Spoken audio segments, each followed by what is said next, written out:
یەکەم باسی ڕۆژ ئەمڕۆ دوو تەوەر شرۆڤە دەکات. تەوەری یەکەممان تایبەت دەبێت بە پرسی ڕیفراندۆم و هەنگاوەکانی هەرێمی کوردستان بۆ پرۆژەی سربەخۆیی. لە تەوەری یەکەمماندا میوانداری زۆر بەڕێز دکتۆر مەحموود عوسمان سیاسەتمەداری ناسراوی کوردمان کردووە کە ئێستا بە شێوەیەکی ڕاستەوخۆ لە شاری هەولێرەوە لەگەڵمانە. دکتۆر مەحموود عوسمان بەخێر بێت بۆ باسی ڕۆژ. با لەوە دەست پێ بکەم، ینی ئەمڕۆ من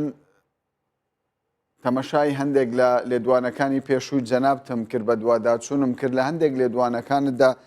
ئاماژەت بەوە دابوو کە پرسی ڕیفراندۆم، پرسی سربەخۆیی تاوەکو ئێستا لە هەرێمی کوردستان نەچۆتە بواری جددیەوە، نەچۆتە بواری پرۆژەی جددیەوە، تەنیا زێدەتر بۆ میدیا قسەی لەسەرەوە دەکرێت. پاش هەنگاوەکانی یەکێتی و پارتی کە وەک دەبیندرێ ینی کۆبوونەوەی جددی هەیە لە نێوان حەزب و لایەنە سیاسەکان بۆ پرۆژەی سربەخۆی، پێتان وایە ئێستا ینی ئەم پرسە کەوتۆتە سەر سکەی خۆی بۆتە پرۆژەیەکی جددی هەرێمی کوردستان؟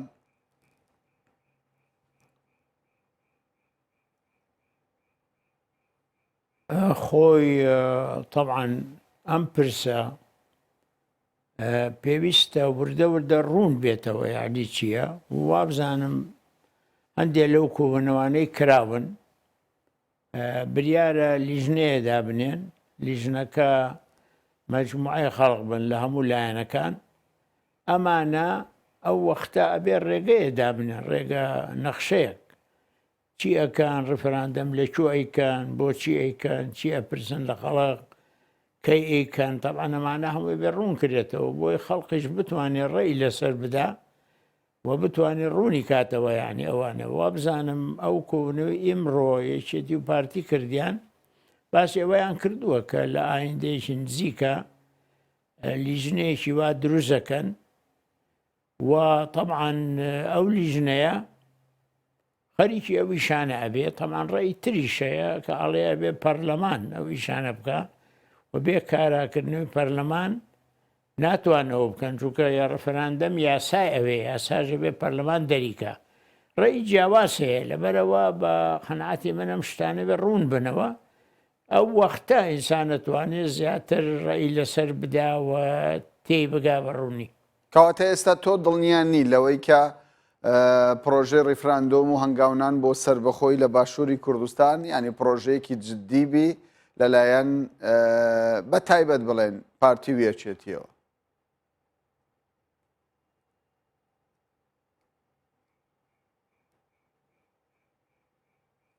نا، پرۆژەکە تا ئێستا ڕوون نییە، ینی دەبانە بێت تەفسیلاتەکەی ینی وردەکاریەکانی بڵاوکەنەوە، بڵێ ئێمە ڕیفراندەممانەوێت لە فڵان وەقت لە فڵان ناوچە، سوئالی کە ئەیکەی ئەمەیە، هۆکاریەکەی چییە، بۆچی ڕیفراندەمەکرێ. یعنی ئەمە هەمووی ئەبێ وابزان ڕوون کرێتەوە. ڕەنگە لە ئایندەیەکی نزیکە ئەو کۆمیتەی کە ئەو کارەی پێسپێرن ئەو شتانە ڕوون کاتەوە. لەبەرەوە تا ئێستا زۆر ڕوون نین و بەڕێی منە بێ ڕوون کردێنەوە، چکەمە کارێکی گرنگەوە ئەبێ ئەو کۆمیتەی کە خەریکیە بن یا ئەو لایەنانی کە خەریکیە بن زۆر بە وردی لێ بکۆڵنەوە، هەموو لایەنەکان تەماشاکەن، ئەرینی لاین نەرینی ئەگەرەکان چین، ئایا لەگەڵ بەغا چی ئەکەن، لەگەڵ دەوروبەر چیەکەن، ئایا کێ دژی ئەبێ کێ لەگەڵ، یعنیمە هەمووی ئەبێ ئەم ئەگەرانە تەماشا بکەن بۆ ئەوەی بتوانن لەسەر پرۆسەکە بڕۆن، تووشی کێشە و کۆسپ و شت کە بوون بتوانن چۆن بەسەریدا تێپەڕن. یعنی ئەمە کارێکی گرنگە، کارێکی ئاسان نییە. دەبان باشە، بەڵام دکتۆر ینی بەشێکی پرسیارەکانی جەنابەت کە ئێستا پرسیار سەبارەت بە ڕیفراندۆم کرد، پێم وایە لە کۆنگرە ڕۆژنامەوانیەکان بەرپرسانی باڵای یەکێتی و پارتی بەشێکی پرسیارەکانی جەنابتیان وەڵام داوەتەوە لەوەی کە دەڵێن پرسی ڕیفراندۆم ئەمساڵ ئەنجام دەدرێت، کەواتە کاتەکەی دیاری کراوە، بەڵام کاتەکە دیاری نەکراوە لە چ مانگێکدا دەکرێت، بەڵام تەکید لەوە دەکەنەوە ئەمساڵ دەکرێت. سەبارەت بە ئامانجی ڕیفراندۆمەکە لە بەغدا، شاندی هەرێمی کوردستان چۆتە بەغدا، دەستی بە گفتوگۆ کردووە و لە بەردەم بەرپرسانی باڵای عێراق باسییان لەوە کردووە ڕیفراندۆمەکەیان سەبارەت بە مانەوە لە عێراق و سربەخۆییە و خەڵکی کوردستان چ بڕیارێکیش بدە ئەوان ناچان ڕێزی لێ بگرن. پێدوانی ئەمە بەرچاو ڕوونیەکی زۆری تێدا لەوەی کە پارتی و یەکێتی ینی جددی بن نەوەک وەکو پێشتر باسی لێوە دەکرا مزایدەی سیاسی و یاخود شاردنەوەی کێشە نێوخۆیەکانی هەرێمی کوردستان بێ؟ ئەزانی چۆنە مەسەلا من ناڵێم جددی نین، یعنی من قەناعەتم وایە ئەمە تەفسیلێ. مەسەلەن دوو جۆر ڕێفەراندەم هەیە. ڕێفەراندەمێکیان هەیە کە پەیوەندی بە مادەی 140ەوە هەیە و ئەوە بۆ ناوچە دابڕێنراوەکانە کە بگەڕێنەوە سەر هەرێمی کوردستان، چونکە ئێمە ناوچانە بە هەرێمی کوردستان نەزانێ ئەتیباری یەکەین بە ئەتیبار لە ڕووی جۆغرافی و مێژوویەوە ئێمە بە بەشێک لە کوردستان ئێزانین ممچینە لایەنی تر هەبێت ڕێوانە بێت لەو بارەیەوە، یعنی بەڵام لە عینی وەختیشە ڕێفراندەمیش ئەتوانی لەم منتیقەی خۆمان لە ناو هەرێم، ئەوەش سابێکی ترە. ئەمە دوو جۆرە ڕێفراندەمە و ئایا ئەم دووە بە یەکەوە ئەکەن یا بەجیا ئەیکەن و ئایا ئەوەی تر ئەبێ بە ئیتیفاق لەگەڵ حکوومەتی عێراق بکرێ، ئەوەی کە مادەی 140 بێ ئیتیفاق لەگەڵ حکوومەتی عێراق ناکرێ. ئەمەیان کە لە هەرێمە ئەتوانی خۆت بیکەی. من کە ئەڵێم وردەکاری ئەم شتانە ئەڵێم، یعنی شتانە بێ ڕوون کرێتەوە و ئاسان نییە تۆ هەر بە ڕێفراندەمەکەم و خەڵقیش بەڕێی من دەبێ ئێمە ئەوی کە گرنگە بۆ ئێمە ئەو ڕێفراندەمەیە کە عەلاقەی بە 140ەوە هەیە، ئەو ڕێفراندەمەیە کە ناوچەکانی دەرەوەی کوردستان دێنێتەوە سەر هەرێم و ئەوە بە ئیتیفاق لەگەڵ بەغا مادەیەکی دەستوریە دەستور جێبەجێەکەی، کەس ناتوانێت دژی بێ ئەترازی لێ بگرێ، شتێکی عملیە دەبێت 12 ساڵ بوو دەبێت جێبەجێ بکرێ. ئەگەر توانیمان ئەو ڕێفراندەمەیان بە سەرکەوتووی ئەنجام بدەین، هی دوو هەم ئاسانە، هی دوو هەم ناوچەی خۆمانە، خۆمان حکمیەکەین، هەر وەختێ بتەوێ ڕێفراندەمی تیاکەی شتێکی ئاسانە، لەبەرەوە ئەبێ لە هی یەکەمەوە تۆ دەست پێ بکەی واگەر هی یەکەم نەتوانی بیکەی بە سەرکەوتووی هی دوو هەم بیکە یانەیکەی ئەهەمیەتیشی وای نییە. طبعا کەواتە تۆ ئەولەویەت بۆ چارەنووسی ناوچە کێشە لە سەرەکانی دەرەوەی ئیدارەی هەرێمی کوردستانت پێ باشترە کە سەرەتا ڕێفراندۆمەکە لەو ناوچانە بکرێت؟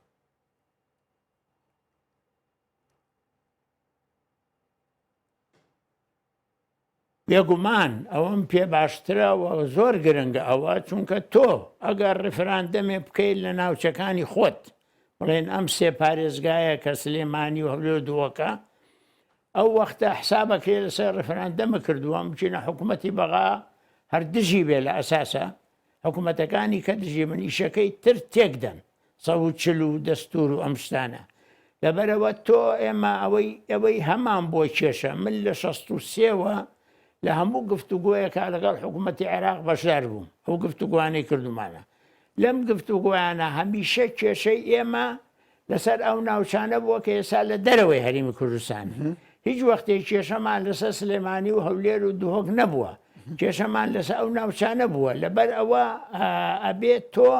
حسابی ئەوە بکەی، ئەو ناوچانە گرنگن بۆ ئێمە، چونکە ئەم ناوچانەری خۆمانن، یعنی کەس نەیوتووە هی تۆنی ئەوانە. لەبەرەوە من ئەگەر بتانی ڕێفراندەمێ بکەی هەمویان تیابن، یعنی هی 140 و ناوچەکانی ئێرەش، ئەوە شتێکی باشە. ئەگەر نەتوانی دەبێت لەوێوە دەست پێ بکەی، هی 140 کە دەستوریە و ئەوە تەواو بکەی، اینجا بیتە سەر ئەم ڕێفراندەمە ئەگەر بوو بە دوو جار، چونکە ئەگەر تۆ ئەمەت کرد بە ئاسانە هەر وەختێ بتوانی بیکەی هەرێم ممکن ئەوی تر لێ تێکچێ خەڵکەکەەوە حساب کا بڵێەوە تۆ منتقی خۆتە کردەوە و تۆ تۆی جابی تۆی تر ئەوانیکە لێت تێک بدەن دەستورەکە مادەکە هەموو شتێ نەتوانین جێبەجێکەی. لەبەر زۆر وریابین کامی هەڵەبژێرین لەکۆ دەست پێەکەین چۆن ئەڵێ من مەبەستم ئەم وردەکاریانەیە کە ئەبێ بکرێ بۆ ئەوەی تووشی هەڵە نەبینی. زۆر باشە دکتۆر، یعنی زۆر جار لە نێوخۆی هەرێمی کوردستان سەرکردە سیاسیەکان بەرپرسانی سیاسی چاودێری سیاسی ئاماژە بەوە دەدەن کە کێشەی نێوخۆی هەرێمی کوردستان بربەستە لە بەردەم پرۆژەی سربەخۆی و ئەنجامدانی ڕیفراندۆم. ئێستا یەکێتی و پارتی ینی بە ئاشکرا باسدەوە دەکەن، دەڵێن بەدیهێنانی خەونی گەورەی گەلی کورد ئەولەویەتە بۆ هەر لە هەموو بەرنمەکانی دیکەی کار. ئەوان دەڵێن یەکەم گفتوگۆمان پرۆسەی ڕیفراندۆمە. بەلایەکی دیکەوە ئێستا ئەوەی کە دەبیندرێ زیاتر بزوتنەوەی گۆڕان و کۆمەڵی ئیسلامی هەڵوێستێکی دیکەیان هەیە. ئەوان پێیان وایە کە باشترە پەرلەمانی کوردستان کارا بکرێتەوە ئینجا قسە لەسەر مەسەلەی ڕیفراندۆم و بڕیار لەو بارەوە بدرێ. خوێندنەوەی تۆ ینی بۆ واقعی ئێستای هەرێمی کوردستان چۆنە کە ئەگەر کۆمەڵی ئیسلامی بزوتنەوەی گۆڕان مەبدەئیان لەگەڵ سربەخۆیی بن و پارتی و یەکێتیش بە هەمان شێوە، ینی بۆچی ئێستا تاوەکو ئێستاش ئەم پرسە وای نەکردووە بزوتنەوەی گۆڕان و پارتی بە تایبەت لێک نزیک بکاتەوە؟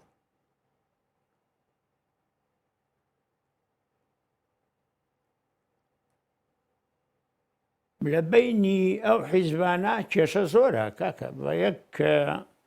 بە ڕێفراندەم ئەوانە ناچنەوە سەریەک، کێشیان هەیە، دژی یەکەن لە ناو حیزبەکانیشا کێشە هەیە، هەندێک کەس تەئیدیەکە، هەندێک کەس تەئید ناکە. لەبەرەوە بەڕێی من ئێمە هەموو ڕێگاکانی ئوسوڵی مەسەن بەڕێی من ئەبێ پەرلەمان کارا بکرێتەوە، یاسایە دەرکات، چونکە ڕێفراندەم بێ یاسا نابێ. ناتوانانی تۆ ڕێفراندەم بکەی یاسا دەبێت، بەڵام ئەگەر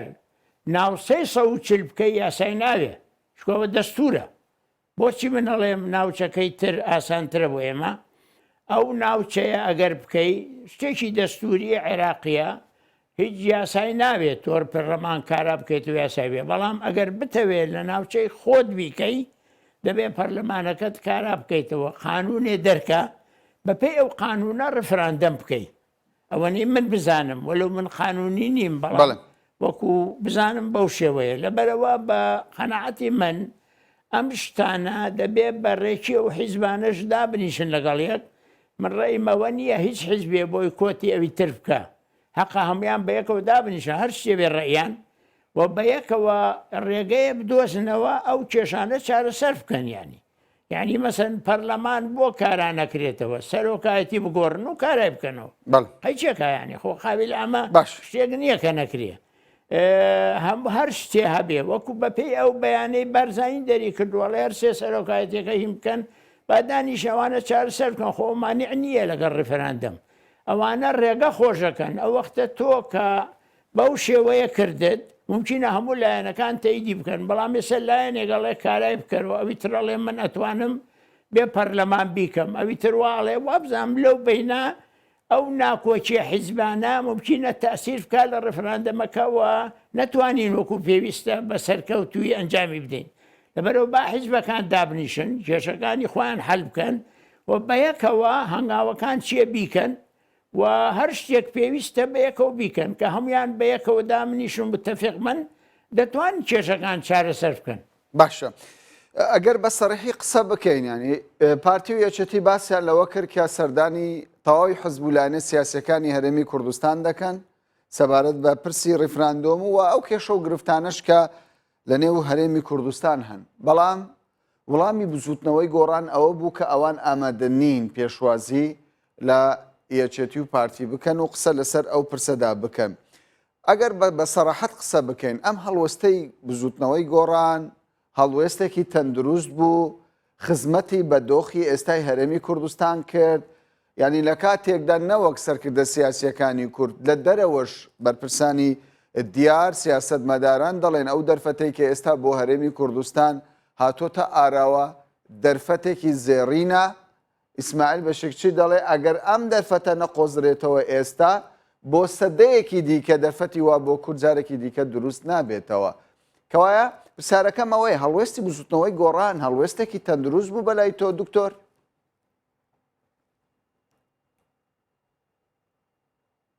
من قەتعیان هیچ وەختێک لە هیچ زمانێکە تەیدی ئەوم نەکردووە حیزبێکی تر نەبینێ. بەڕێی من هەر شتێ بێ هەڵویست دەبێت دابنیشن لەگەڵ یەک. منەوەم پێ باش نییە کە ئەمان ویستویانە بزوتنەوەی گۆڕان بین، بزوتنەوەی گۆڕان نەیدیون، هەڵەیە ئەوە بەڕێی من. زوتنەوەی گۆران ڕێی هەیە ئەڵێ بێ پەرلەمان بیکە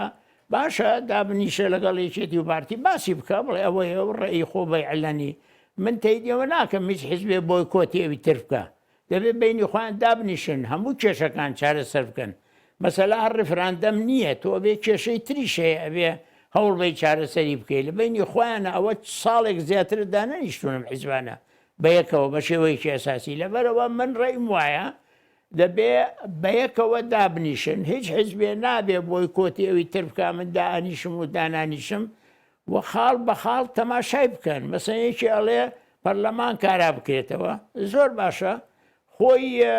بەیانی بارزانانی ژەڵێ پەرلەمان کارا بکەنەوە بەس ئەوەیە سەرۆکایەتەکەی بگۆڕن بیگۆڕن سەرۆکایەتی حکوومەت بگۆڕن سەرۆکایەتی هەرێم خۆی بارزانانی ئەڵێ یەکێ دانێن من فەرمو و دەور و تەسمیانی هەمووی کیچی کۆسپی لە ڕێ نییە کەس دژی نییە باشە بۆ دانانیشم کێشانش حەلکەن ڕفراندەمیش بەیەکەوە بگەن هەموو شتەکان بەیەکەوە ئەکرێت چونکە عملیەن ڕفراندەمە بێت تۆ کاتێ بیکەی وەختی هەڵبژاردن تقریبان چونکە تۆ هەڵبژاردننی پەرلەمان لە پێشە هەڵبژاردننی سەرۆکایەتی لە پێشە ڕفراندەمیش ئەتوانی لە وەختێکی وا مەسەلەن بەیەکەوە بیکەی بەڵام ئەبێ پێشەکی زمینەی سیاسی بۆ ساس بکەی حیزبەکان هاوکار بن لەگەڵ یەک دژی یەک نەبن بتوانن کێشەکان بە هاوکاری یەکتر جێبەجێ بکەن و لە عینی وەختە لە ڕووی یاساییشەوە شتێکی ڕاست بێ ڕفراندەم ناتوانانی بێ یاسا بکەی یاسا ئەبێ پەرلەمان دەریکا معنایە بێ پەرلەمان کارا بکەیتەوە کێشە سەرۆکایەتیەکەیە توانی بیگۆڕی یعنی ئەمە هەمووی حەلی هەیە کاکە ڕێگەی هەیە لەبەرەوە نابێ ئەم ناکۆکی حیزبایەتی کە ئێمە تووشی بووین ئەم کێشەیەشمان لە کیس بدا و کێشەی تریشمان بۆ دروست بکە با هەموو بەیەکەوە بن بڕوان ناکەم کەس دژی سەر بەخۆی بێ کەس دژە ڕفراندەمشکە هەمووەڵێن ئێمە لەگەڵین باشە مادەم هەموو لەگەڵن دابنیشن بەیەکەوە هەمویان ڕێگەیە بدۆزنەوە و بە هەنگاو بە هەنگاو بۆی بڕۆنیانی زۆر باشە پێت وایە کاتەکە گونجا بوو بۆ وروژاندنی ئەم بابەتە لە هەرێمی کوردستان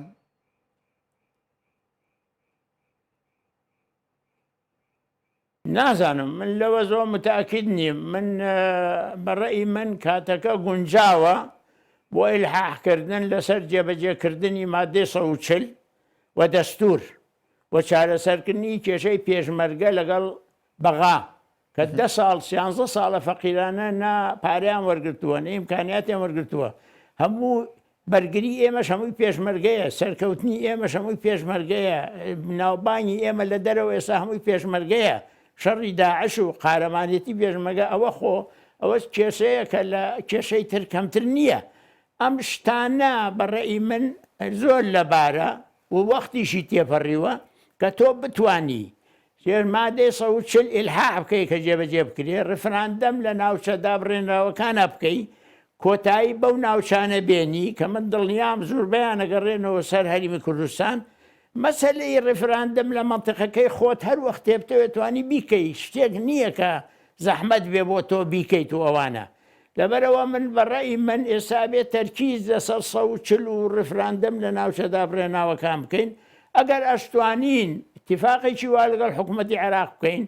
ڕفراندەم لە هەموو ناوچەکان بکرێن ناوچەی هەرێم و ناوچەکانی کوردستانی دەرەوەی هەرێمیش بەیەکەوە ئەوە شتێکی زۆر باشە ئەگەر توانیمان UN قەنەعەت پێ بکەین هەندێک چاودێر بنێرێ و چاودێری ئەوی شەبکە باشتر لەبەرەوە ئەمانە هەمووی کاری ئەوێجا من ئەڵێم ئەو هەیەتەی کە دروزە بێ با تەماشاکە ئیمزاین چییەکە هەنگاوەکانی چییە لە دەرەوە چییەکە لە ناوەوە چییەکە لەگەڵ بەغا چییەکە لەگەڵ دەوڵەتەکانی دەوروبەرمان چییەکە بەو پێەیە ئینسان ئەتوانێت وەختە ڕێی لێ بداوە مەشورەتی ئەگەر سوالمان لێکە ئەمە ڕێی خۆمانە دەین خەڵقی تریشەیە توانێت کۆمەکمان پێ بکە ئەمە هەمووی ئیشی ئەوێ بە ئاسانی ناکرێ بەڕاستی باشە هەر لەگەڵ باسکردنی ڕیفراندۆم بێگومان لە کاردانەوەی دەرەکی شەبووە لەسەر مەسلەی ڕفراندۆم و هەنگاونان بۆ سربەخۆی بەو پێی کە جەنابتان سەرکردەیەک بوون لە شۆڕشی ئەیلوول لە نزیکەوە ئاگاداری جمجۆڵە سیاسیەکان بوون بە تایبەت ئەو ڕێکەوتنەی کە لە جەزائیر کرا مەترسی ئەوە هەیە ڕووداوێکی هاوشێوەی ساڵی 75 ڕوبەڕووی هەرێمی کوردستان ببێتەوە یاخود بە پێچەوانەوە. ئێستا هەرێمی کوردستان ئەو ناوچەیە نییە کە لە 75 بارودۆخێکی تایبەتی هەبوو. هەرێمی کوردستان ئێستا پێگەی نێودەوڵەتی بەهێزترە لەوەی دووبارە بێتەوە ڕووداوێکی هاوشەوەی ساڵانی 75.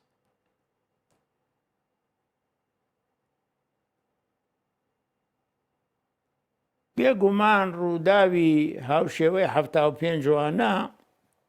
دووبارە نابێتەوە. دنیا گۆڕاوە. یعنی زمانێ بوو سەدام 182,000 کوردی بێگوناحی زیندە بە چاڵ کرد، کەسەر نەشی زانی و قسەشی نەکرد. زمانێ بوو بە کیمیاوی و بە ئەنفالیان کردین، بە کیمیاوی لیاندایان، کوردستان هەموو وێران کرد. ئەمریکا لەگەڵ سەدام بوو، ڕووس لەگەڵ سۆڤێت لەگەڵ سەدام بوو، دنیا هەووی لەگەڵ سەدام بوو. ئەویان زانی خومەینی خەتەرە. ئەمە نەماوە ئەم زروفە وەکو ئێستا نییە، بەڵام دیسان بعضێ شت هەیە ئەبێت تەماشایکەی. یعنی ئێمە بۆ ئەوەی تووشی هیچ کێشە نەبین دەبێت لێکی بێن و ئەگەرەکان هەیە. ئەگەری ئەوە هەیە کە ئەم لایەنە دژی بێ، ئەگەری هەوەیە دژن نەبێ، ئەگەری هەوەیە کەمتر ئەنیە بێ لێکی بدەیتەوە. ئێوە گوێتان لە تەسریحاتی مەسئولەکانی تورکیا بوو لەسەر ئاڵای کوردستان کە هەڵکراوە لە کەرکووک، کەشتەی زۆر تەبیعیە باعتیمار ناوچەی سەوچلە. گوێتان لە ئێران بووە هەمیشە کە باسییان کردووە خەتەری کورد و ئەمە ئیسرائیلی دووەمە و ئەم شتانەیە. و عێراقیش تەبعاً لەگەڵ ئێران هاوکارن، و عێراقیش لە کوتلەکانتان دی لە پەرلەمانی عێراق چ زوو بریاریاندا لەسەر مەسەلەی ئاڵا. ئەم شتانە هەمووی هەیە. تەبعاً دەوڵەتانی گەورەی دەرەوە نازانم بزەبت هەڵویستیان چییە بێ، مومکینە هەڵویستیان کراوەتر بێ لەم دەوڵەتانە، بەڵام ئەم دەوڵەتانە تەسییان لەوان هەیە. ئەمە هاوپەیمانی ئەمەیە، ئەو هاوپەیمانی ئەمەیە. لەبەرەوە من بۆچی ئەڵێم هەموو ئەگەرەکان لێک بدرێتەوە وا بە ئاسانی تەماشای نەکرێ و بزانن هەوڵ بدرێ لەگەڵ بەغانەوە تەفاهمی هەبێ و عینی وەختیش کارێکی وا بکرێ لەگە ئێران و تورکیا قسە بکرێ کە ئەمەی ئێمەیکەین دژی ئەمنی قەومی ئەوان نییە، دژی بەرژەوەندی ئەوان نییە، وە لە ئەوان ڕێیان وانە کوردی خۆیان هەیە مافیان نەداوەتێ دژی کێشەی کوردن. و لە دەرەوەژە بێ لۆبی بکرێ لە ئەمریکا بە تایبەتی، لە رووسیا، لە ئەوروپا لۆبیەکی زۆری ئەوێ ئەو کێشەیە وا بە ئاسانی ناتوانانی سەرکەویتەیە بێ لۆبی بکەی زۆر بەجددی و بە شێوەیەکی تەواو و هەموو لایەنەکان تیا بەشدار بنتەوە. باشە، بەڵام پێ دوایە مەترسیەکان مەترسی جددین بۆ سەر هەرێمی کوردستان لە کاتێکدا ینی هەرێمی کوردستان لە چوارچێوەی عێراق خاوەن سنووری خۆیەتی بەپێی دەستور و بنەماکانی کۆمەلگەی نێودەوڵەتی بۆ کەس نییە تەدەخول بە کاروباری نێوخۆی عێراق و هەرێمی کوردستان بکات. چۆن بۆ هەرێمی کوردستان ناکرێ باس لە مەهاباد و کرماشان و ئەسفەهان و هەر شارێکی دیکەی تەنانەت دیاربەکر و ئەنقەرە بکە؟ پێ دوایە ڕەوایە بۆ وڵاتێکی وەکو کۆماری ئیسلامی ئێران قاسم سولێمانی بنێرێتە سلێمانی و لەوێوە داوای ڕوونکردنەوە بکە لە بەرپرسانی یەکێتی نیشتیمانی کوردستان کە ئەم جم و جۆڵە بە پەلەیەی لە نێوان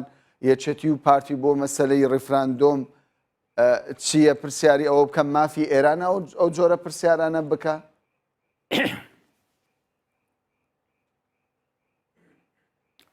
ڕەوان نییە، بەڵام بۆ بەڕەوە ڕەوان نییە ئەو شتانە، بەڵام بۆ بەڕەوە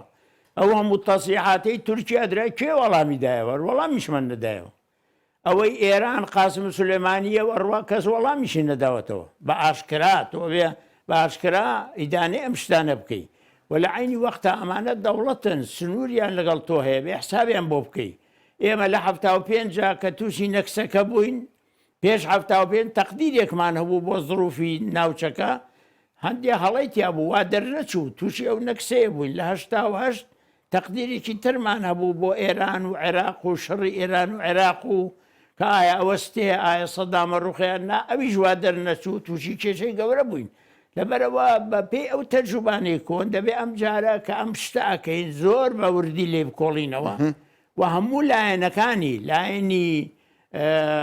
خراپی لایەنی چاکی ئیمکانیا یعنی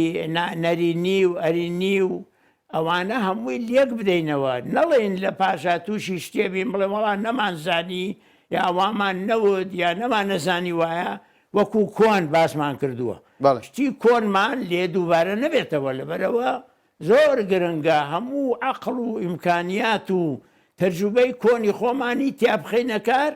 تا بتوانین سەرکەوتوو بین. باشە دکتۆر بن دەمەوێت بە ڕاشکاوی ڕای تۆ بزانم لە کاتێکدا ینی دژی پرۆژەی سربەخۆیی هەیە لە ناوچەکەدا بەڵام من دەمەوێت ئەمەژە بە شتێک بدەم ینی هەموو شتەکان ڕژ نەکەین و هەموو شتەکانش نەکەین بە سپی بەرپرسێکی باڵای ئیماراتی عەرەبی ئەمڕۆ لە دیدارێکیدا ئاماژە بەوە دەکا کە ئەگەر بێت و دەوڵەتی باشوور دەوڵەتی کوردستان ڕابگەیندرێ لە باکووری عێراق ئەوان یەکەم وڵات دەبندان بە کوردستان بنێن پشتگیری لەم دەوڵەتە بکەن تەنانەت قسە لەسەر ئەوە هەیە وڵاتێکی وەکو ئیسرائیلیش ئامادەیە ینی هاوکاری باشی سەربازی هەرێمی کوردستان بکە ئەو کاتێک کە دەوڵەت ڕاگەیەندرە و تەنانەت ئاماژە بەوە دەدرێت ئەگەر هەڕەشەی سەربازی شەبێ ئیسرائیل ئامادە بێ بەرگری لە دەوڵەتی کوردستانیش بکات لەگەڵ ئەوەش ینی ئیدارەی ترامپ ئێستا بنکەی سەربازی دەکاتەوە لە ڕۆژاوای کوردستان وە هەمەهەنگی کارێکی باشیشە لەگەڵ هەرێمی کوردستان پرسیارەکەی من لێرەدا ئەوەیە ئەمانە هەموو ئەوە ناهێنێ کورد لەسەر پرۆژەی سربەخۆیی بەردەوام بێ و چاوەڕێی دەرەنجامەکانی بکات بە هەر شێوەک بێ دەستبەرداری ئەو دەرفەتە زێڕیرە نەبێت کە وەکو باسی لێوە دەکەن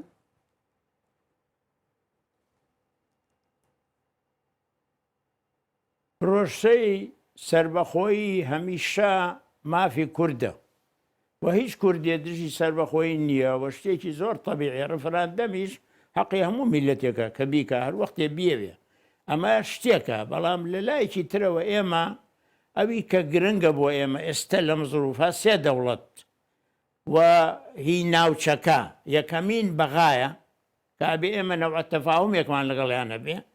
و هەمیشە هەموو مەسوولەکانیش واڵیان لێ ئەمامانەوێ ئەم کارە بکەین بە تەفاهم لەگەڵ بەغا نامانەوێت تونند و تیژی و کێشەی تێبکەوێ دووەمین ئێران و تورکیا دەبێت کارێکی وا بکرێت دژ نەبن چونکە تەیدی ناکەن بەڵام بڵێن دژ نەبن چوە سنوورمان لەگەڵیان هەیە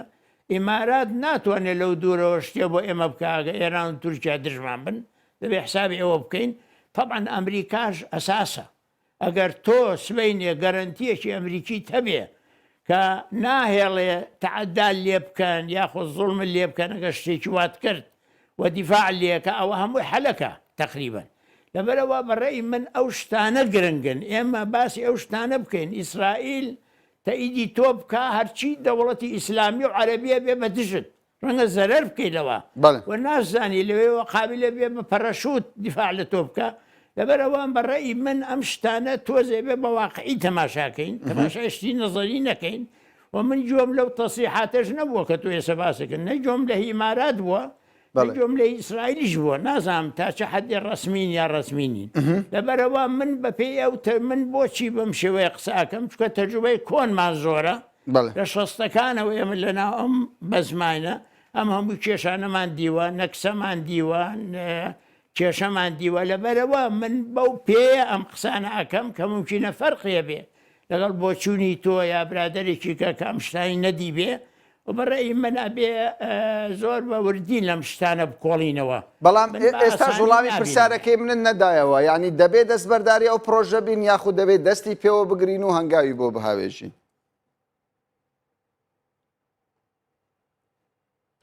من نەموتووە دەستبەرداری بین من ئەڵێم شتێکی پیرۆزە شتێکی باشە و کەس نییە دژی بێ من دەجارم وت کەس تۆ جۆ لێ نییە دیارە دەجارم وت کەس دژی نییە حەقی خۆمانە مافی خۆمانە بەس دیارە تۆ ناتەوەی جۆ من مەبەستم ئەوەیە کەس دژی نییە بەڵام هەنگاونان جیاوازە چووکە ینی زۆرچی دکتۆر ببوورە زۆر جار باس دەوە دەکرێت کەس نەیوتووە دەستبەرداری بی منیش هەروە ناڵێم من دەڵێم زۆر کەس باس دەوە دەکات دەگوترێ ینی موجازەفە هەیە لە مەسەلەی ئەنجامدانی ڕیفراندۆم و سەربەخۆی موجازەفەکە ئەوەیە لەوانەیە بە بەڵێ کۆتایی پێبێنرێ لەوانەشە بە نەخێر ئەوەش هەشەکە لە دەست بچێت بەڵام حەز دەکەم ڕای تۆ وەرگرم لە نێوان بوونی دۆست و دوژمندا سەرکردایەتی سیاسی هەرێمی کوردستان پێویستە بەردەوام بێ یاخود پاشەکشە بکە لەو هەنگاوە؟ نا بەڕێی من پێویستە بەردەوام بێ، پرۆسەیەکی پیرۆزە، پرۆسەیە کە مافی خۆمانە و دەبێت بەردەوام بین لەسەری. بەڵام من باسێواکەم چۆنی بکەیت، بە چ شێوەیە هەموو لایەنەکانی لێک بدەیتەوە، هەموو ئەگەرەکان حساب بکەیت، بە بەسیتی تەماشای نەکەی، بە ئاسانی تەماشای نەکەی، کۆسپ و تەگەرەکان تەماشا بکەی و طبعاً بە تاکید فرۆسەکەش مجازفەی تایە بێگومان، یعنی نەکەری ئێمە ڕێفراندەمی هەموو شوێنێ وایە. فەرموو لە ئینگلتەرە ڕێفراندەمیان کرد، وایان تەسەورە کرد کەواتەیدی ئەوروپاکەن بریاردرا لە ئەوروپا دەرچن و دەریش چن ێستا نازان چۆن دەرچن زەرەیژەکەن. بەرەوە لە هەموو ڕێفراندەمێ لە هەموو پرۆسەیەەکە لایەنی تایەکەوە ئیجابیە 100%، بەڵام احتیمالاتیشی تایە کە شتێکە دەوێ بە تەواوی بەو شێوەیە نەوێ بە شێوەی تر بێ، خەڵقی تر کۆسپی بخەنە ڕێگا. لەبەرەوە من ئەڵێم پێویستی بە زیاتر لێ کۆڵینەوەیە، پێویستی بەوەیە خەریتەیەکی ڕێگای بۆ دروستکەی، پێویستی بە هاوکاری هەموو لایەکە بەعتیباری میلەتە و ئەبێ لە دەرە و لە ناو بە وردی خەریکی بن، نەک بە تەسەوەی تووشی کێشە نەبی. بەڵێ بەڕێز دکتۆر مەحموود عوسمان، سیاسەتمەداری ناسراوی کورد کە بە شێوەیەکی ڕاستەوخۆ لە شاری هەولێرەوە لەگەڵمان بووی، زۆر زۆر سوپاست دەکەین.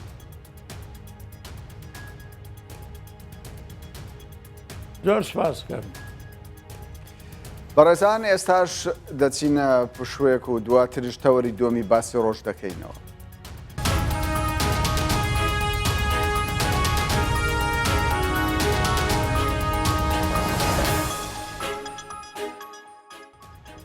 جارێکی دیکە سڵاوتان لێبێت بینەران و بیسەرانی کوردستان 24 و باسی ڕۆژ. تەوەری دۆمی باسی ڕۆژمان تایبەتە بە ئەو هەموو کارە ساتانەی کە بەسەر هەرێمی کوردستان هاتووە، بەسەر گەلی کوردستان هاتووە، لە کیمیا بارانکردن، لە ئەنفالکردن، لە قەتل و عامکردنی پێکاتەکانی کوردستانی لەوانە کوردانی ئێسیD، تاکو ئێستا سەرەڕای بوونی دەیان کەیس لە نێو دادگاکانی عێراقدا، لە نێو دادگاکانی کۆمەڵگەی نێودەوڵەتیدا، بەڵام کەیسەکان بە جینۆساید نانسێنراوە، نەبووتە کەیسێکی وەها گرنگ لە نێو کۆمەڵگەی نێودەوڵەتیدا کە بە شێوک لە شێوەکان ببێتە پشتیوانی، تەنانەت ببێتە پشتیوانیەک بۆ پرسی ڕیفراندۆم و سربەخۆی کە ئێستا لە هەرێمی کوردستان کاری بۆ دەکرێت بۆ قسەکردن لەسەر هەنگاوەکانی پرۆسەی بە جینۆساید ناساندنی تاوانەکان کە بەرامبەر بە گەلی کوردستان کراوە. بەرەڤان حەمدی بەڕێوەبەری گشتی لە وەزارەتی کاروباری شەهیدان و ئەنفالکراوان لە ستۆدیۆی سنتەر لەگەڵمانە، بە شێوەیەکی ڕاستەوخۆ بە خێراتن دەکەین بەڕێز بەرەڤان حەمدی. با لە کۆتاییەوە دەست پێ بکەین نەک لە سەرەتادا لە مەسەلەی کەیسی جینۆساید ناساندنی کوردانی ئێزیD. ماوەیە کە لە کۆمەڵگەی نێودەوڵەتیدا لە میدیاکاندا، مینبەری میدیاکاندا قسەی زۆر لەسەر ئەوە دەکرێت کە ئەم کەیسە دەبێت بە جینۆساید بناساندرێ و دەبێت کاری جدی بۆ بکرێەوە ئەو خەڵکانی کە زیانیان لێ کەوتووە قەرەبوو بکرێنەوە. بەکوێ گەیشتم کەیسە؟ بەڵێ زۆر سپاس. وەکو دیار لە هەنگاوی یەکەم پاش داگیرکردنی ناوچەکانی شنگال و دەوروبەری و سەهلی نینەوە و هاتنە پێشی هێزەکانی داعش بۆ نێزیک هەولێر و نێزیک دهۆک و نێزیک کەرکووکدا دەیان تاوانی کۆمەڵکوژی ئەنجام درا، بە تایبەتی دەرحەق بە ئێزدیەکان و پێکهاتەکانی تری سەهلی نینەوە. حکوومەتی هەرێمی کوردستان لە یەکەم هەنگاویدا بە پێ و ئەزمونەی کە پێشووتری لە ناساندن و پاڵپشتیکردنی کەیسەکان کە لە دادگای تاوانەکانی عێراقی هەبوو لە ڕێگەی وەزارەتی کاروباری شەهیدانەوە هەرزوو بڕیاریدا لیژنەیەکی باڵا تەشکیل بکرێتن. لیژنەی باڵا سێ ئەرکی کەوتە سەرشان، ئەرکێکیان ڕەهەندی نێودەوڵەتی بوو، ئەرکێکی ڕەهەندی ناوخۆیی بوو لە ڕووی کۆکردنەوەی بەڵگا و دیکۆمنتەکانی و ئەرکێکی تریشی ڕەهەندێکی یاسایی بوو کە بەپێی ئەو یاسانەی کە لە هەرێمی کوردستان و لە عێراقدا هەیە چه هەنگاوەک هەیە پێویستە بەهاوێژرێتن. جگە لە ئەم سێ ڕەهەندە خودی وەزارەتی کاروباری شەهیدان پاشەوەی کە ئەم سێ هەنگاوە بە کۆتایی دێتن بیر لەوەی دەکاتەوە کە چۆن تعامل لەگەڵ قوربانیەکانی ئەم کێسە دەکاتن جگە لەو لیژنە باڵایەش حکومت هەندێک لیجانی تری تایبەتمەندی دانا بۆ چۆنێتی دەرباز بوون و چۆنێتی خزمەتکردنیان لە کەمپەکان و پاڵپشتیکردنی پارێزگایەکان کە چۆن تعامل لەگەڵەوانە دەکرێت ئێمە ناینە سەرەوەی ئێمە دێنە سەر تەنها کێسی بە جینۆساید ناساندنی لە ڕەهەندی دەولی هەرزوو ئەو بەڵگانە کە بەدەست کەتن حکومەتی هەرێمی کوردستان لە ڕێگەی لیژنەی باڵاوە لە سێ ئۆرگانی گەورە لە دەرگەی سێ ئۆرگانی گەورەیدا دەرکەی یەکەم ICC بوو کە دادگای تاوانەکانی دادگای تاوانەکانە لە لاهایە ئی دووەمیان لە UN و مفازی حقوقی ئینسانیدا ئی سێیەمیشیان لە ئەتیحادی ئەوڕۆپی کە ئەمە بە خێرا هەموو ئەو دیکۆمنتانێک کە کۆکرانەوە هەرزوو لیژنەی باڵا بەڵام بەڵگەکان دۆکۆمنتاریەکان بەڵگەی پێویستن ئەوە دەسەلمێنێ کە بەڕاست ئەمە ئەو لە هەنگاوی یەکەم ئەو بەڵگانێک کە حکومەتی هەرێمی کوردستان کۆی کردوبوونەوە ئەو بەڵگانە بوون کە بە پێی پێوەری یاسایی بە پێی پێناسەی جینۆساید بە پێی کاری پێشوونەی کە حکومەتی هەرێمی کوردستان و ئەو پسپۆرانەی چ لە ناو لیژنەی باڵای ناساندنەکە بوون چ لە دەرەوەش بوون کە کۆبوونەوەیان لەگەڵ کرا لەگەڵ ئەو دادوەرانە بەڵێ ئەو بەڵگانە بوون کە هەشە هەڵنەگرن بەوەی کە داعش کۆمەڵکوژی ئەنجامدایە لە زمنی دادگەکان بۆ نمونە دابق کە زمان حاڵی داعش بوو ئەو خۆی اعتراف دەکات کە چۆن تەعاملی لەگەڵ ئافرەتی ئێزدی کردیا و بە سەبای بردینە لە گرتەکانی خۆیاندا پیشانی دەدا کە چۆن خەڵکی سەردەبری کۆمەڵکوژی کردینە جگە لە وێنە ڤیددیۆیەکانی کۆچڕەوی کۆچی ئێزدیەکان لەو مەساتانە جگە لە بەڵگەی گۆڕە بە کۆمەڵەکان و ئەمە بوعدە دەولیەکە بوو لە بەعدی کۆکردنەوەی دیکۆمنتەکان دەستەیەکی دانا لە دهۆک بەناوی دەستەی لێکۆڵینەوە کۆکردنەوەی بەڵگەکان دادوەرێک سەرپەرشتی دەکرد ئەفسەری دادی لێکۆلەری دادی لەگەڵ پسپۆری تایبەتمەند لە پۆلیس لەم سنتەرە کاریان کرد ئەمانە هەرچی بەڵگەیە زایدەن هەرچی شاهد حاڵە زایدەن هەرچی دەرباز بووە لە کۆمەڵکوژیەکە زایدە هەرچی مشتەکیە هاتیە داوای هەبووە لەسەر داعش هات لەوێ دەری ئیفاداتی خۆیدا بە پێی ڕێوشێنی یاسایی ئەو قوانینانەی کاری پێدەگرێتن بە پێی قانونی سزای عێراقی هەروەها بە سوود وەرگرتن لەو فۆرمەیە کە چۆن شەکوا لە دادگایەکی نێودەوڵەتی دەکرێتن لایحەیەک دروست کرا بە پێ ئەم لایحەیە ئیفادەی ئەو خەڵکێش وەرگرا اینجا ئیستیفادەش لەو پێشکەوتنە تەکنەلۆجیایش کرا کە ئێمە چۆن بتوانین ئەرشیفێک بۆ دیکۆمنتەکان دروستکەن لەم سنتەرە ئەمەش ئەنجامدرا لە ڕووی ناوخۆیش کار لەسەر لیژنەی یاسایی و لیژنەی کاروباری شەهیدان و ئەنفالکراوان لە پەرلەمانی کوردستان کرا کە چۆن ئێمە سیغە بڕیارێک کاری لەسەر بکەین بۆەوەی قانونی عقوباتی عێراقی تاوانی کۆمەڵکوژی داخل بکرێتن ئەمە پێویستی بەوە بۆ ئێمە لەگەڵ بەغداش ئەم کارە بکەن چونکە ئەم قانونێک کە کاری پێدەکرێت لە هەرێمی کوردستان قانونی عقوباتی عێراقیە لە زمنی قانونی عقوباتی عێراقی بەداخەوە تاکو ئێستاش تاوانی کۆمەڵکوژی دەرج نەکرایە لە زمنی تاوانەکان نییە تەنها بەڕێز بەرەوان ینی هەرچەندە هەوڵ درراوە کار کراوە ینی لەم لەولا جێویستی ئەوە دەبین تەنانەت ڕێکخراوی نێودەوڵەتی کۆمەڵگەی نێودەوڵەتی تا ڕەدێک باز لە تاوانەکان دەکەن بەڵام دەرەنجام نابیندرێت ئەو کار چییە؟ بربەستێکی یاسایی گەورەمان هەیە یەک هەرێمی کوردستان دەوڵەت نییە ئەندام نییە لە ئەمەمی متحیدە ئەندام نییە لە ئەتیفاقی ڕۆما لە محکەمەی جنایەتی دەوڵی بە هەمان شێوە ئێمە ڕسمیان لە ڕێگەی عێراقەوە دەبی تەعامل بکەین عێراقیش یەک عەزوونیە لە محکەمەی جنایەتی دەولی دووش ئەتیفاقی ڕۆمای مۆر نەکردیە سێش ناکەوتە زمنی ئەو ئەتیفاقە دەولیانەی کە لێکۆڵینەوەی ڕاستەوخۆ ICC دێتن محاکەمە دەکاتن لە وڵاتانەی کە ئەندامنی نەتێتە کە تو ئەو بربەستە یاسایەت هەبوو گرفتت لێرە چییە؟ عێراق دەبی هەنگاو باوێژدن چونکە ئەم تاوانە لە جوغرافیای عێراق ئەنجام درایە پێکهاتەیەکی کە ناسنامەی عێراقی لەبەرکە کرایتە ئامانج و کۆمەڵکوژی کرایە ئەو خەڵکی کە ئەم تاوانی ئەنجام کرد تعددی جنسیاتی لەسەر بەداخەوە لە چوارچەوەی عێراقەوە بەپێی دەستور دەستەڵاتی هەیە بەپێی دەستور ئەمە کەیسەکە گرێدراوە بە وەزارەتی دەرەوەی عێراقی دەبی ئەو هەنگاوە باژیتن لە زمنی زەڵاحیاتی ڕئیسی وەزارای عێراقە ڕئیسی کۆماری عێراقە پەرلەمانی عێراقە لە ئەتیفاقیاتی دەولی کە بێ ئەم ئەتیفاقیە مۆر بکاتن بە شەرتێک ڕئیسی کۆمار ڤیتۆی لەسەر بەکارنێنیتن عێراق لە 2 ساڵی یەکەم سوز بووە لەو 6 مانگەی ئاخیری پاشەوەی پرۆسەی ئازادی مووسڵ دەستی پێکردیە و ئێستا دیکومنت و تاوانەکانی داعش لە مووسڵ ساغ دەبنەوە گۆڕی بە کۆمەڵ لەوێ دەدرێتن و قوربانی زۆرە ئێستا هەندێک حرەکە لە عێراق دروست بووە بۆەوەی کار لەسەر ئەم کێسە بکەوتن واتە عێراق تەقسیری هەبووە حکوومەتی هەرێمی کوردستان بەر لە 2 ساڵ ئەم دەستەیە دروست کرد بەڵام ئەوان نهاتنە سەرخەت ئەوان مفاتحەی ئایسیسیان نەکرد کە وەکو کەیسێکی تایمەتمەند تەنازل لە هەندێک اختصاصی قەزایی بکە بێ ئەم کێسە بکاتەوە لەم شوێنانە باش ئەگەر تاوەکو ئێستا ئەو کەیسە وەکو ینی پێویستە ئیشی لەسەر نەکرابێ ئێستا باز لە ڕفراندۆم دەکرێت باز لەسەر بەخۆیی دەکرێت کەواتە دەستی لێ بشۆینەوە لە هەموو ئەو تاوانانەی بەرامبەر بە گەلی کورد کرا ببێت پرسیارێکی زۆر گرنگە بە تایبەتی بۆ ئەمڕۆ زۆر گرنگە ئەو تاوانە کۆمەڵکوژیانە ئەسەرێکی تاریخی هەیە ئەگەر ئێمە بچینە دوی لە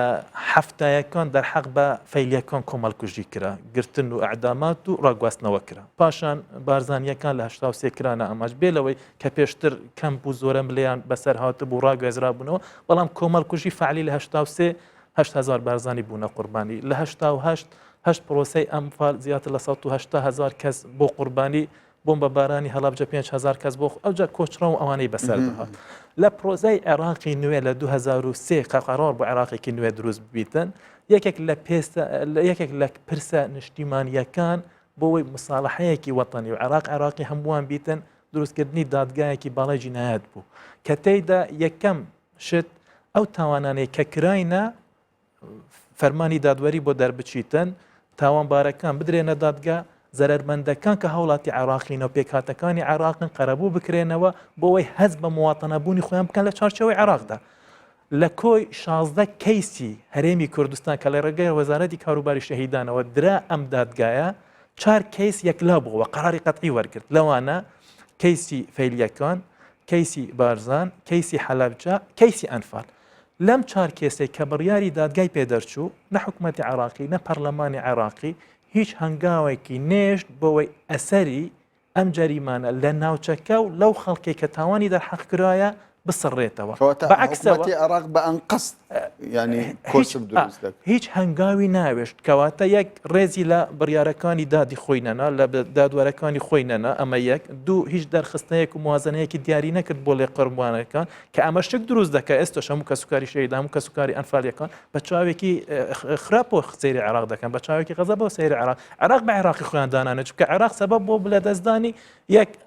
عزیزەکانی خۆیاندا کە باوکە خوشکە برایە خزم و کەسوکارە وێرانکردنی ناوچەکان یان گوندەکان یان شارەکان یان تێکدانی شێرازی ژیانیوان کە بەشێکی زۆری خەڵکی کوردستان لە ساحەی عێراقدا ئەو نەهامەتیە ئیران بەسەردەهات ئەگەر نە هاوڵاتیەک بە هەر شوێنێکی تری دنیا لە چارچێوەی هەر سێبەری هەر وڵاتێک و ناسنامەی وڵاتێکی تر احتیمال وەکو هاوڵاتی وەکو مواتن حیمایە کرابە کە عێراق نەیتوانی زەمانەتی حیمایە مواتنی خۆی بکاتن بێگومان ئەو هەورازی نوشێویە لە بینی پێکهاتەکانی دروست دەبێتن و ئێستا کە مۆزوعی کورد و کوردستان و عێراق خاتیتە ئاراوە عێراق ئەسڵان دەبا جگە لە تعویزکردنی و ئاوەدانکردنەوەی ناوچەکان هەوڵیدا بە ئەو تاوانانە لەسەر ئاستی نێودەوڵەتی بناسێنیتن بۆەوەی زەمانەتی حیمایە پێکهاتەکانی عێراق بکە بەعکسەوە خۆی ئیلتیزامی نەکرد و مافی ئەو خەڵکەی نەدا قەرەبووی نەکردنەوە قەراراتی محکەمەی جێبەج ڕێگریش بوو لە ناساندنی ئەم کێسانە لە دەرەوە بۆیە دەبینی لەسەر ئاستی وەزارەتی دەرەوەی عێراقی لەسەر ئاستی هەرسێ سوڵتەکانی عێراقی لەسەر ئاستی چاڵاکیەکانی حکوومەتی عێراقی هیچ کار لەسەرەوەی نەکرا کە ئەم تاوانانە بە فعلی بناسێتنێتن بۆیە ئەمڕۆ خەڵکی کە لێقەوماوە خەڵکی کە زەرەرمەندە خەڵکی کە تاوانی دەرحەقرایە و مەزلومە مافی خۆی بڕیاری چارە نووسی خۆی بدە بۆی چه بۆی حیمایەک بۆ خۆی دروستکە بۆی زەمانەتێک بۆ خۆی دروستکە لەوە گەیشتم بە باسی شتێکی دیکە بکەین ینی زۆر جار باز دەکەی شەو گرفتەکانی هەرێمی کوردستان و بەغدا دەکرێت دەگوترێت کێشەی نەوت دەگوترێت کێشەی پێشمەرگە بودجە بۆچی هەرێمی کوردستان مەسەلەی ناساندنی تاوانەکان کە بەرامبەر بە گەلی کوردستان کراوە نەبۆتە یەک لە تەوەرەکانی گفتوگۆ لەگەڵ بەغدا ینی ئەم کەمتەر خەمێ لەلایەن هەرێمی کوردستانە کە ئەومە پەیوەندیدارە بە چارە نووسی هەزاران هەزار کەس کە لە هەرێمی کوردستان خەتریان لێ کراوە بۆچی ئەمە نەبۆتە خاڵێکی گرنگ لە گفتوگۆکاندا پرسیارێکی زۆر گرنگە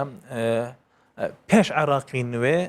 حکوومەتی هەرێمی کوردستان هەنگاوی هەبووە بۆ خزمەتکردنی وارسی کەسوکاری شەهیدان لە هەرێمی کوردستاندا پاشەوەی کە ئەم عێراقە دروست بووە و دەستگای شەهید لە عێراقدا دروست بووە حکوومەتی هەرێمی کوردستان بە بەردەوام هەوڵیدایە لە زمانی ئەو بجە زیادیە کە بۆ دەستگای شەهیدی عێراقی دێتن مافی قوربانیان و کەسوکاری شەهیدانی کوردستان و کەسوکاری جینۆساید و ئەنفالی کوردستانیش لە زمانی ئەو بجەیە دابین بکرێت بەڵام ئەمە ڕەزامەندی لەسەر نەدرا ئەمە یەک دوو حکومت خۆی التیزامی بە قەرارەکانی دادگای خۆی نەکرد اینجار لە کام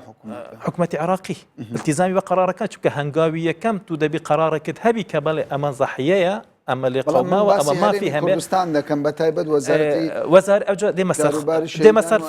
فەقەرەی سێیان فەقەرەی سێیان وەزارەتی کاروباری شەهیدان دوو هەنگاوی هاوێشت هەنگاوەک خەملاندنی ئەو زەرەر و زیانەی کە خەڵکی کوردستان لە ساڵی 63 حتا 2003 لە ڕژێمە یەکی لە دوایەکانی عێراق ناڵاندیتی و زەرەر و قوربانیدایە خەملاندی بە کتابێکی ڕسمیدای ئەنجومەنی وەزیران بە ژمارە 1970 لە مانگی هەشتی ساڵی 2013 دای حکومەتی عراقی کە ئەو وەخت مالکی ڕئیسی وەزارا بوو حتا ئەمڕۆ جوابی ئەم کتابە نەدرێتەوە قوربانیەکان زەرەر و زیانی هەموو ئەو قوربانیانەی کە هەرێمی کوردستان و پێکهاتە و خەڵکی کوردستان و ئەو ناوچانەی کە تاوانی دەرحەقکراوە باشە هیچ ئامارێک هەبوو شتێک بەڵێ ئامارێک لەبەردەست بوو ئەمە چەند شەهیدی سەنگەرمان هەیە چەند شەهیدی جینۆسایدمان هەیە ئەنفالمان هەیە چەند شەهیدی هاوڵاتیمان هەیە چەند ئاوارەمان هەیە چەند کۆچبەرمان هەیە چەند کوتوێرە کەیسە بەڕێز بەرەوان ینی ڕوخاندنی 4000 گۆند ینی کوشتنی زیاتر ئەنفالکردنی 1970 کەس وەکو خۆت ینی هەموو ئامارەکان خەڵکی کوردستان ئاگادارە لە مێشکی سەیڤە ینی عێراق بە چ شێوەک دەتوانی قەرەبووی بکاتەوە پێدوانی ئەمە هەر ئیکتیفا بێ بەوەی لە کاتێکدا ئەگەر دادگای نێودەوڵەتی ئەمە ینی وەکو کەیس پەسەند بکە ئەمە ئیکتیفا بەوە دەکا کە کورد مافیەوەی هەبێت دەوڵەت بۆ خۆی ڕابگەین 100% حتاکو ئێستا عێراق نەیتوانی ئەو نیەت پاکەی خۆ نیشان بداتن کە بەڵێ تعاملی هاوڵاتی ئاسایی لەگەڵ هاوڵاتی هەرێمی کوردستان دەکاتن بۆیە ئێستا هەرێمی کوردستان هەنگاوەکانی بەرەو ڕیفراندۆمە هەنگاوەکانی بەرەو گشت پرسیە ئەوڕۆ بیر لەوەی دەکاتەوە ئەگەر من خۆم چارەنووسی خۆم دیاری نەکەم و پشتیوانی نێودەوڵەتی بۆ خۆم دروست نەکەم ئەوڕۆ داعش دەڕۆست بەی پێکهاتەیەکی ترس بە هێزێکی ترس بە مکەونێکی ترس بە دەسەڵاتێکی تر ئەگەری هەیە هەمان کۆمەڵکوژی بە ناوی کرد بە سیناروی تر دووبارە بکاتەوە لە هەرێمی کوردستان و لەگەڵ پێکهاتەکانی هەرێمی کوردستان ئەمەش هۆکاری سەرەکیە کە ئەمڕۆ ئەم هەنگاوە سەرکردایەتی سیاسی دەینوێت باشە دیارە کاتڕێگام پێنادا یەکەم وەزیر لە هەرێمی کوردستان یەکەم وەزارەت کە پاڵپشتی لە هەڵگرتنی ئاڵا لە کەرکووک دەکاتن و پشتگیری لە گشت پشتی دەکات سەوە دەکەم وەزارەتی کاروباری شەهید باشە دیارە کات ڕێگام پێنادا لە ماوە یە خولەکدا ئەگەر وەڵامی پرسیارەکەم بدەیتەوە ئەوەیە ئێستا بەغدا خۆی لەم بەرپرسیارەتە دەدزێتەوە ئەگەر هەرێمی کوردستان دەوڵەتی ڕاگەیان بوو بە دەوڵەت دەتوانێت لە داهاتووشدا مافەی ئەوە دەبێت کار لەسەر ئەوە دەکات لە داهاتووشدا بەغدا ناچار بکە تاویزی زیان لێکەوتوان بکاتەوە بە تاکید بۆ چونکە هەرێمی کوردستان اتفاقی ڕۆمە مردەکە دەبتە عزوو لە محکمەی جینایاتی دەولی دەبێتە عزوو لە مفوەزی حقوقی ئینسان دەبتە عزوو لە ئومەم متحیدە ئەوانەی کە عێراق بەسەری خەڵکی کوردستانی عێراق هەرێمی کوردستان داوا دەکە لە زمانی بەندەکانی مافی مرۆڤ هەرچی اتفاقاتی نێودەوڵەتی هەیە بۆ حیمایەکردنی خۆی و پێکهاتەکانی خۆی و پرۆسەی دیموکراتی و پاراستنی هاوڵاتیانی خۆی داخلی مجتەمەعی نێودەوڵەتی دەبی لە ڕووی سلمی عالەمی دیفاعی عالەمی اقتصادی عالەمی ئەمەش وا دەکاتن بەپێ ئەو اتفاقە نێودەوڵەتیانە عێراق ئیلزام بکرێت وەکو کوێت قەرەبووی خەڵکی کوردستان بەڕێز بەرەڤان حەمدی بەڕێبەری گشتی لە وەزارەتی کاروباری شەهیدان و ئەنفال کراوان زۆر سوپاس دەکەین کە لەگەڵمان بەشدار سپاس بۆ ئێوەش بینەرانی بەڕێز سپاس بۆ ئێوەش کە لەگەڵمان بوون بمێنن با خێر و خۆشی